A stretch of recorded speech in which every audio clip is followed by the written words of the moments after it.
Bharatiya Janata party से 3 मंत्रियों समेत अब तक कुल 14 विधायकों ने इस्तीफा दे दिया है।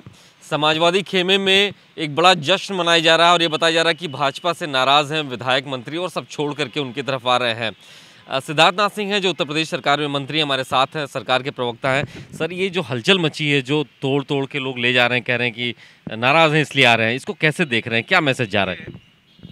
पहले तो 5 साल मलाई खा लो।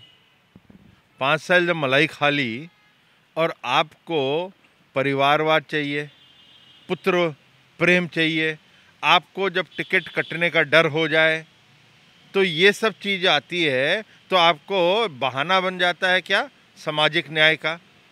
अरे 5 साल जब बैठे थे तुम्हें सामाजिक न्याय नहीं आप लोगों को दिख रहा था? तो ये जो ढोंग रचा जा रहा है इसका पर्दाफाश भी हो रहा है। सबको पता है कि किसको अपने पितृ के लिए चाहिए, किसका टिकट कट रहा था ये भी पता है, उनको भी पता है। तो उस हालात में ये अभी और नहीं 10 और जा सकते हैं, उसमें कोई आपत्ति नहीं। और कि उनके टिकट कट रहे हैं तो भारतीय जनता पार्टी और उसका गठबंधन बहुत मजबूती से खड़ा है और उससे कोई फर्क पड़ने वाला नहीं।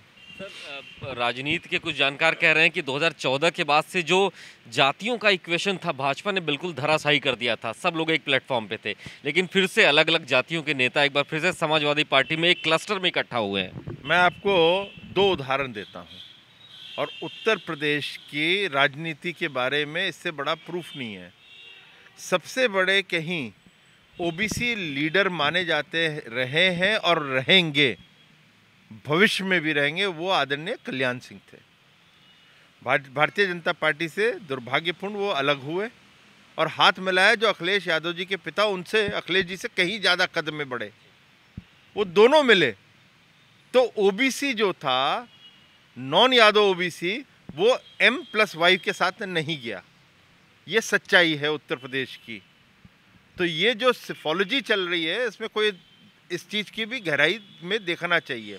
दूसरा, महागठबंधन हुआ 2019 में, 17 तो 2 मिनट छोड़ दीजिए, 2019 में महागठबंधन, मायावती से ज़्यादा कद्दावर नेता ना डॉक्टर स्वामी प्रसाद मौर्य जी है ना दारा सिंह जी है।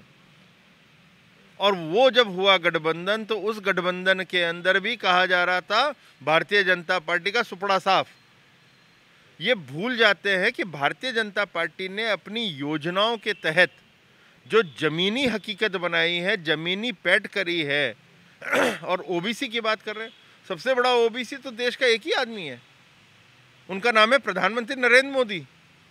और जब वो अपने बिना बिचौलियों के, बिना ठेकेदारों को जब 50 लाख प्रधानमंत्री आवास दे रहे हैं, किस शहजादे को दे रहे हैं वो, जब ये आयुष्मान कार्ड दे रहे हैं, मुख्यमंत्री आयुष्मान दोनों मिला के 9 करोड़ परिवारों को दिया गया है, लोगों को दिया गया है।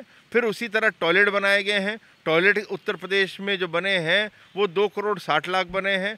उज्ज्वला गैस कनेक्शन जो है 1 करोड़ 70 लाख को दिया गया है। किसान सम्मान निधि 42,500 करोड़ रुपए दिया गया है। अरे ये श्रमिक विभाग जिसके मंत्री स्वामी प्रसाद जी रहे, कोविड काल में 1500 करोड़ दिया गया, 1.5 करोड़ श्रमिकों को।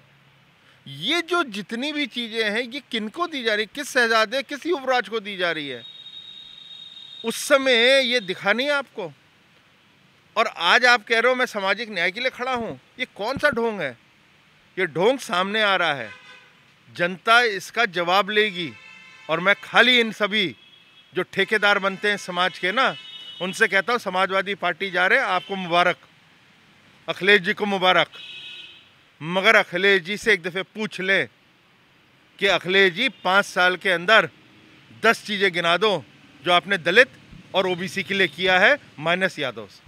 तो सर, ये आप कह रहे हैं कि ये सब पुत्रमोह में और अपने स्वार्थ, अपने हितों को देखते हुए जा रहे हैं। क्या बीजेपी में इनकी कोई जगह नहीं बन रही है, या इनको पहले से पता हो गया था कि हमको तो वैसे बाहर कर दिया जाएगा? अब आप ने पूछ लिया है तो बोल देता हूँ भाई, 2017 में भी तो बेटे को लड़ाया था, नहीं जीते, बेटी को लड़ा दिया, सांसद बना दिया। भारतीय जनता पार्टी है, परिवारवाद की पार्टी नहीं है। तो ये चीज़ें भारतीय जनता पार्टी में होती है और उसमें रह के सम्मान दिया जाता है। जी ने कहा है कि मैं ऐसा नेवला हूं जो बीजेपी रूपी सांप को मैं नष्ट कर दूंगा, अंत कर दूंगा मैं। अब ये शब्दों का तो मैं नहीं करूँगा, मगर कौन छुछुंदर बनेगा 10 तारीख को ये भी हम दिखाएंगे। एक आखिरी सवाल, ऐसा कहा जा रहा है कि ये नैरेटिव सेट किया जा रहा है कि आपके बेनिफिशियरी सेक्टर तैयार हुआ, बहुत से लोगों को लाभ मिला है, लेकिन चुनाव बीजेपी के लिए हिंदुत्व और सांस्कृतिक राष्ट्रवाद है और इसीलिए मुख्यमंत्री योगी आदित्यनाथ अयोध्या से चुनाव लड़ेंगे। नहीं, देखिए, योगी जी कहाँ से लड़ेंगे इसका तो अभी सूचना आएगी हम लोग को, जब इलेक्शन कमेटी की जो सूचना होती है, जो दी जाएगी सार्वजनिक। मैं अयोध्या से लड़ेंगे तो बहुत अच्छी चीज़ है।